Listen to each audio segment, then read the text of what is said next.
Lei dove si trovava?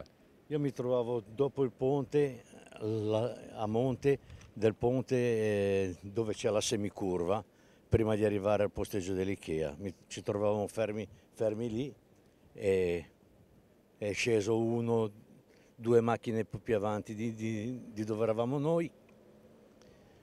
Dice è venuto giù il ponte. Io guardo e fra la polvere, l'acqua e tutto qua non si vedeva niente. Poi alla fine siamo riusciti a vedere il ponte, non c'è più. Gli dico, dicevo, quello lì è matto. Poi gli dico a mia moglie, guarda un po', non c'è, è venuto giù davvero.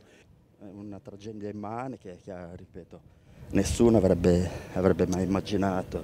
Per Genova questo ponte era un simbolo, anche un vanto per la città, oltre a tutte le altre cose.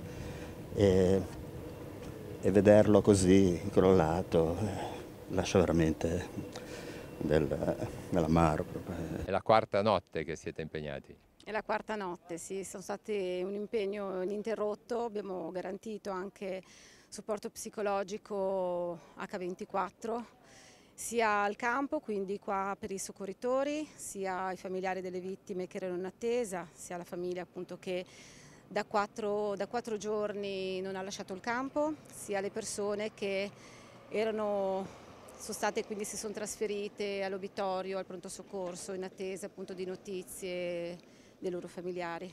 Ci sarà poi il nostro impegno futuro nei prossimi giorni per supporto quindi ai soccorritori che si sono duramente impegnati nel recupero delle salme durante la gestione di questo soccorso e poi continueremo un lavoro anche seguiremo in un progetto un po' più a lungo termine le persone sfollate.